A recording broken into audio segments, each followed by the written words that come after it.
Welcome into the Unblocked podcast. It is Friday. Well, we got November the 10th already. I'm Keith, joined by my friends Brian and Coach, and we have a very special guest today. This is one we couldn't get last time due to some technical difficulties, but Alphonse Taylor is here with us today. So Coach and him, I'm sure, are going to give us some laughs and some fantastic stories going into it.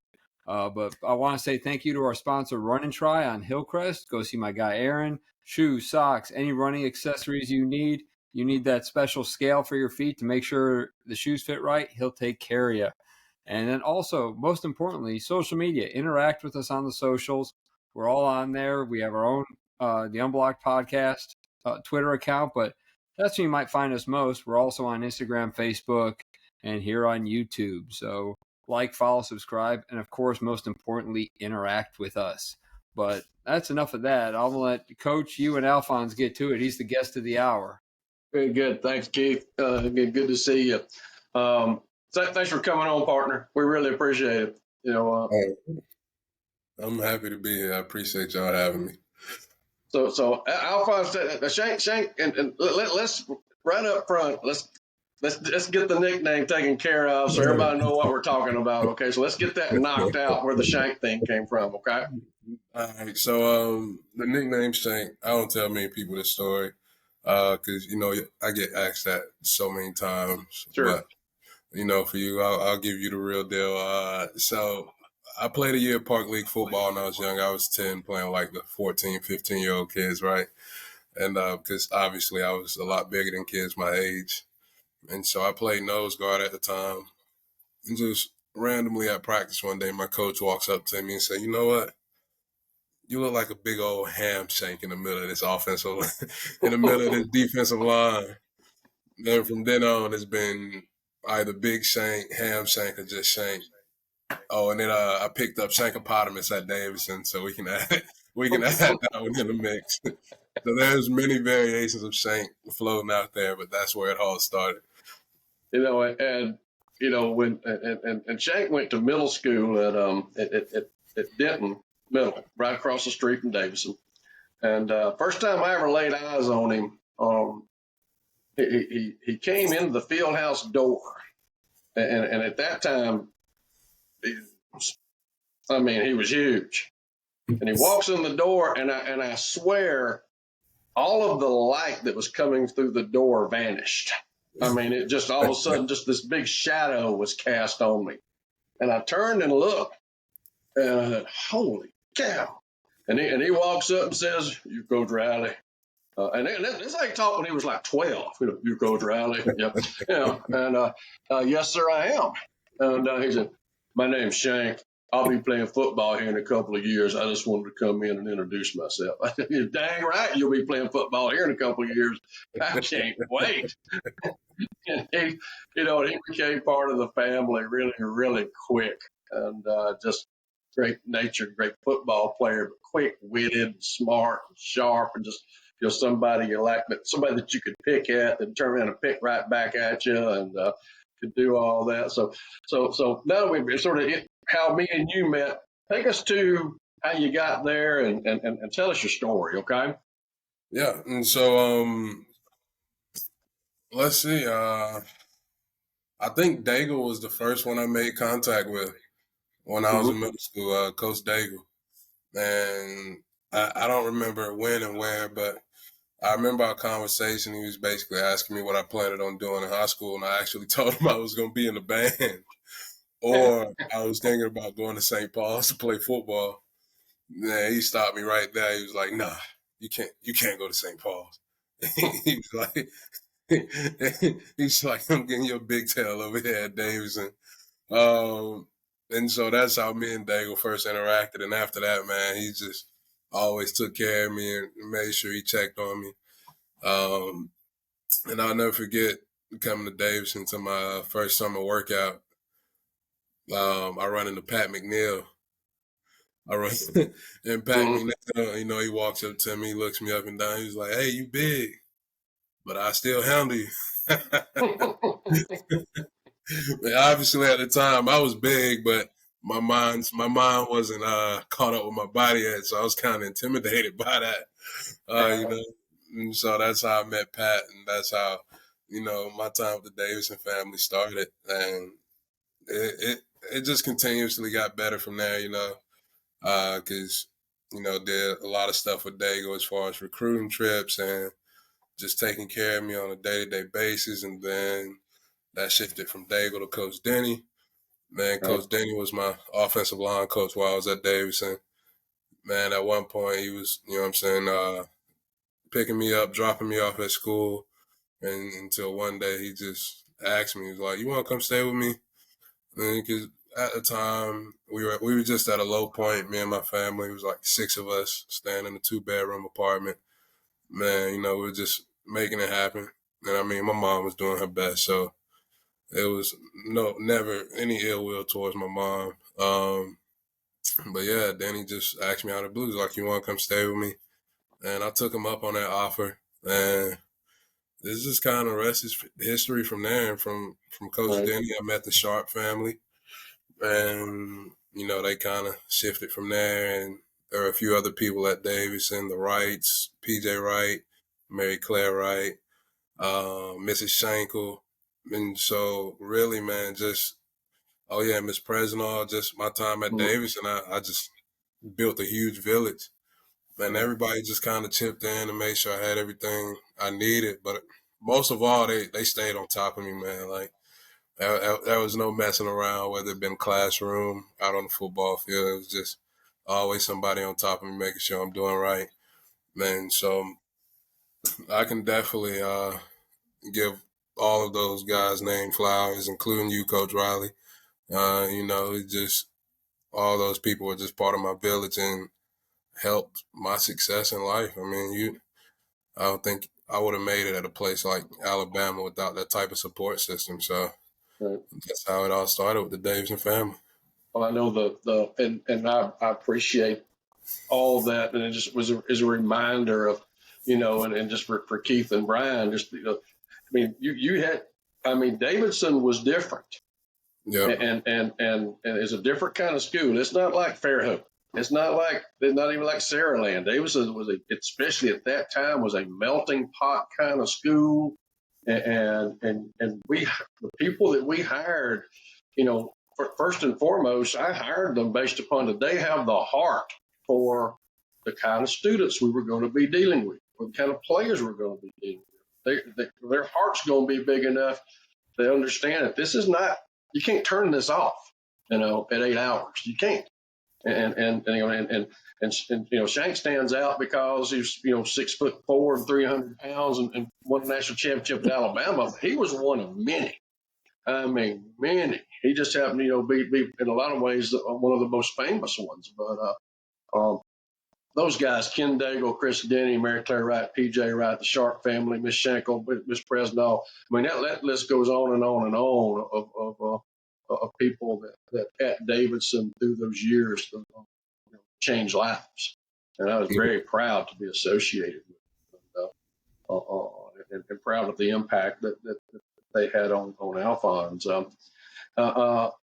Let's talk about, okay, now, like, obviously you were one of the, you could have been an NFL guy. There's no Right. question. You had the NFL gene pool, the NFL feet. I mean, the first time Coach Saban came to see him, I'm walking down the hill with him and Coach Saban and Jeremy Pruitt, and they haven't offered him yet. And so we get down to the practice field. We're doing we're in off-season workouts. We're about down there about to do our flexibility work over the hurdles and stuff like that. So we get down there and I point him out down at the end of the track. And I said, "Hey, Shank." "Yes, sir." "Lean over and put your hands flat on the ground for me, Big Daddy." And he just leans over at 6'4", 350 pounds, and puts them hands flat on the ground. And Coach Saban looks at Pruitt and says, "Why the hell have we not offered him yet?" He got offered that day. I mean, it was, we knew what we had, and Coach Saban was actually a little ill that he hadn't been offered as of yet. And but then you committed to Florida State. Right. So let's go from the journey of committing to Florida State to the Alabama Mississippi All-Star game to you ending up at Alabama and how that happened. Okay. Right. So so I was being recruited heavily by Florida State and Alabama at the time, and I was really enjoying Florida State. And I actually believe it was kind of after one of the Florida State Miami games. And it was a great game. And I just kind of made up my mind then. It was like, all right, I think I want to come here. And, 'cause that at the time, man, that rivalry was like electric. Mm-hmm. So huge game, fun atmosphere, man. I still remember like hearing the chop, just everything going crazy. And Well, just and we were Warriors, and we had the same spears on as Florida State, and we yeah, did the yeah, tomahawk chalk, and yeah. I mean, sort of like being at home. I So know. it was literally like upgrading my high school experience, just Right. on a different level. And so I committed to Florida State, and everything was set, or so I thought. And so I ended up going to the Alabama Mississippi All-Star game. And at the time, on that team was stacked, man. It was like Reggie Ragland, Jameis Winston, T.J. Yeldon, Ryan Anderson, and a lot more guys. Like that was an incredible team looking back on it. And at the time, Ryan Anderson was going to Bama, right?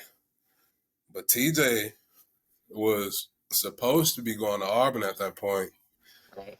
And then essentially those two guys ended up getting in my ears, like, saying TJ was saying, I'm gonna end up going to Alabama. And Ryan was already gone now, so it was like, hey, you might as well come on, jump on the ship, and we all go to Bama together, and we just make it happen from there.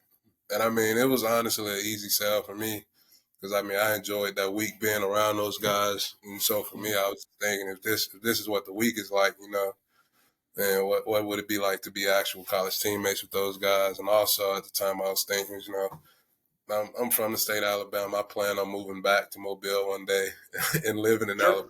So, it'll be a little hard pressed to be an out of state kid that decided not to go to Alabama, right? And so that kind of influenced my decision to switch. Just want to stay in state, man. Just kind of be a part of that hometown hero vibe, and the rest is history. I mean, the decision can't be argued, really. Ended up winning 2 national championships, 4 SEC championships, few bowl games. I had a chance to go to the NFL, which, going into college wasn't even part of my thoughts. I was just happy and blessed to even be able to go to college in the first place, right? And so, and then concussions happen, which, is just kind of freak deal out of my control. Had 3 concussions my senior year, and I actually could have playing. Didn't you have a concussion at Davidson, maybe your I sophomore did. year? You catch a knee to the head on goal line defense or something? Yep. It was your first one, wasn't it? That was my first one. All And right. crazy enough, my last concussion was a knee to the side of the head as well. Hmm. And that one had me down pretty bad. And I mean, they told me, I could have kept playing, but they were just saying if I got one more concussion, then they were gonna medically DQ me. So I just made a decision to go ahead and stop playing right then. Because honestly, I was scared. Sure. That was, if I'm correct, I mean, I was having concussion symptoms upwards of a couple, 2 to 3 months after that last concussion, because that was my third one within a week, 2 weeks or so. Hmm. That was my third one within the first half of the season, because I had one during training camp, and then I had one in the week leading up to the game, and I went through protocol. I thought I was fine. Everything was good. And then the last one happened and knocked me out.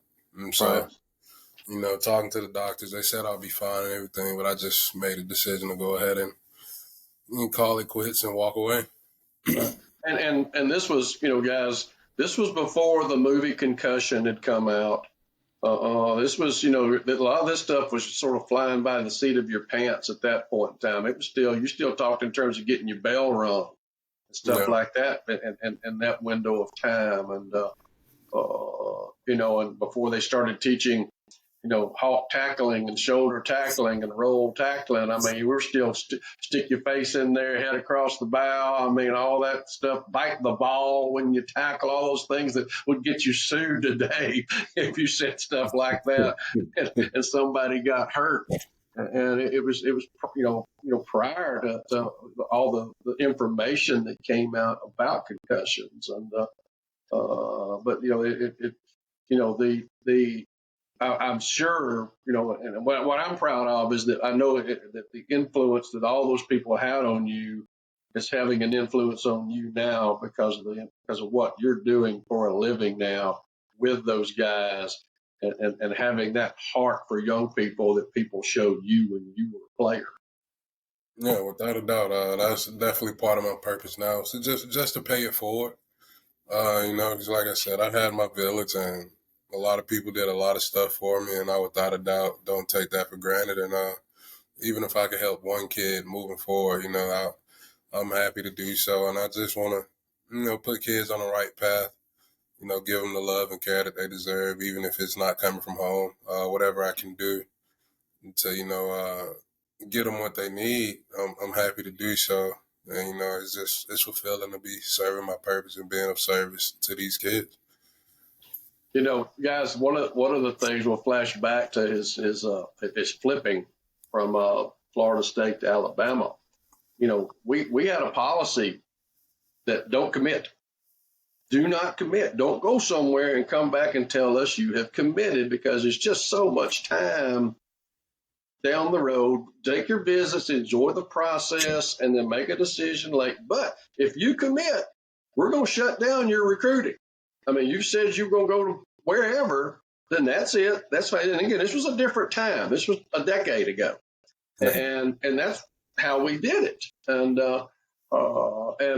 then he goes to the Alabama Mississippi All-Star game, comes into my office on Monday morning. And, Coach, I need to talk to you. What's up? Coach, I want to go to Alabama. Oh, Lord. And look, I mean, I want him to go where he wants to go, but I also know what a high-profile individual he is, what a mess I'm about to have to help him navigate and to get him where he wants to go. And the next thing we do is actually get in my truck and go visit your mama at work. Yeah. Because you ain't told her yet you want to go to Alabama. and you want me to be there to sort of, I guess, maybe make sure she don't hit you in the head with a stick. I don't think nobody knew at the time. I think the only person I told was my older brother. And I swore I made him not tell anybody. Because like soon as it hit the fan, man, it was bad. Oh gosh. Even Coach Saban, when you committed, when in those days, my cell phone, if it came up unknown number in that window of time, it was either Nick Saban or Gene Chizik. I mean, it was one of those two. And of course, then you told me you committed to Florida State, so unknown number, I figure it's Coach Saban. I was sitting on my back porch in Daphne with Susan, with Ms. Riley. I believe this is Nick Saban. And he's calling about Shank, I guarantee you. Hello, Brent. Yes, sir, Coach Saban. God dang, what's he doing committing this early? I said, Coach, I don't like him committing this early. You know that I'm against it. I mean, I don't know what he said. He don't need to be doing this. Sir, I agree. We're on the same page. I agree with you 100%. I said, but what I know, this is a long process. It's just March or whatever. I mean, we got a long way to go before this deal gets sealed, and just hang in there with me, sir. All right. But it was another thing which was the wonderful thing was that part of, if you flipped at Davidson, which just didn't happen. If you flipped, you couldn't be part of the signing day ceremony. We told them that up front. If you flipped, You'd have to go have signing day at Ruby Tuesdays or somewhere because I mean, that was just how we operated. I mean, we Yeah. ran a very tight, but he was a December graduate. So I didn't have to cross that bridge and deal with that. Because I can tell you this, Lewis Copeland would have made me put his big butt on the stage because he was an Alabama guy. No doubt. There's no way he was going to. You're going to make an exception this time, Coach Riley, and you just blame it on me. And that's where that road would have led if you hadn't been a December grad. Well, Oh shoot! Well, hey, I'm gonna toss it to these guys because I know they're gonna want to hear some Saban. They got some Saban questions, some Alabama questions, and let them jump in here with what they've got. Okay. all right, let me hear it. I've got no Alabama questions. What's your favorite Coach Riley story from Davidson Lord. High School? Ooh. You've got to have a couple of them, right? That's what we want to hear. That's what we want to hear. Man, my favorite Fred story. It really has to be when we first met each other. You know, because at that time I really didn't have too many rough male influences around me. I mean, I had my stepdad, but he really wasn't into athletics, didn't care about football or anything. And so meeting Fred for the first time, I feel like that's the first time somebody just told me like it was and wasn't coddling me, you know. It wasn't soft on me. Just told me straight up. Just like, you coming to Davidson. It was like, all right. And, you know, so definitely our first time meeting. And there's been some instances, you know, where I wasn't necessarily blocking or playing tough, and he'll let me know about it in his own, you know, in his own way. Man, I may have called him a marshmallow no at some point in time. I'm not sure. You know, like, when you're doing good, well, that's what you're supposed to do. But when you're doing bad, you know, you need to get it together. And so definitely that's what I remember most about Fred. You knew he wanted to make that. you a better player, correct? Oh, without a doubt. And a better person. Yeah. They man, one thing for sure, they had zero hesitation with holding me accountable for whatever it was I was doing or wasn't doing. And I feel like that helped me turn out for the better. They didn't let me get away or get by with anything. You know, they made me stand on business as a young man. And so, you know, I like to say that kind of pushes me to be who I am today. And why did you choose coaching? I know you started at South Alabama as a counselor, correct? Correct. So I started as a academic advisor for general population. I did that for about 3 years, and then I decided to go into athletic counseling, right? Well, to start, I became an advisor because my athletic counselor at Bama was like really good. Miss Molly Dowd, she was amazing. You know, she's the one who kind of helped me stay on track, allowed me to graduate in 3 years, and she talked me into doing my master's while I was there. And so she just did an amazing job in helping me navigate those new waters. And it's part of my whole purpose. You know, I wanted to pay it forward, right? And so I wanted to be that person for another generation of kids. And, you know, I had all these valuable experiences going through college that I could share with kids and help them along the way. And so that's how I got into advising in general. And then obviously with athletic counseling, now I have a specialized set of experience that only this group of kids can relate to. And so I wanted to go and be a part of that and share, you know, just share my experiences and help as best I could. And I enjoyed my time there, but essentially it just made me miss football even more, to a point where I didn't want to be a background role anymore. I wanted to be back on the field. And so that's how I ended up flipping into coaching. Very good. Keith, what do you have? I got a couple basic questions from the general schmuck of a fan like I am. Favorite stadium you played in outside of Bryant-Denny?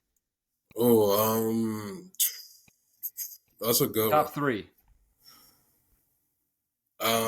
You know, crazy enough, SEC championship game 2015 against Florida. That was one of the loudest stadiums, and obviously the national championship game against Clemson that year as well. Their fans traveled well. Obviously, ours did, and it was such an intense game. But I love that Arizona stadium just because it was an indoor stadium, and like they showed us the whole process of them basically raising their turf, raising their sod, their grass, their game field. It was an indoor stadium, but they had a grass game field, right?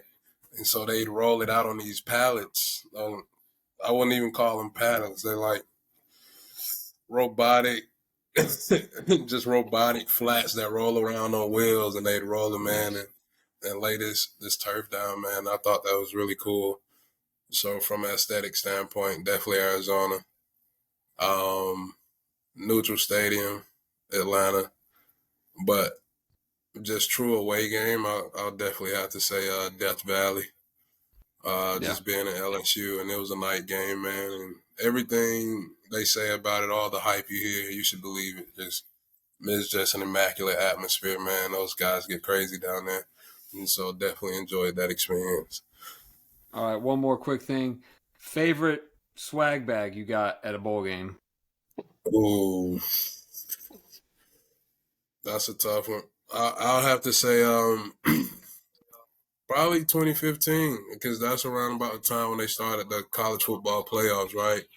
And so they were in process of rebranding everything, and so we ended up getting like the playoff logos on our bowl gear, and like the Nike check was like a diamond reflector check.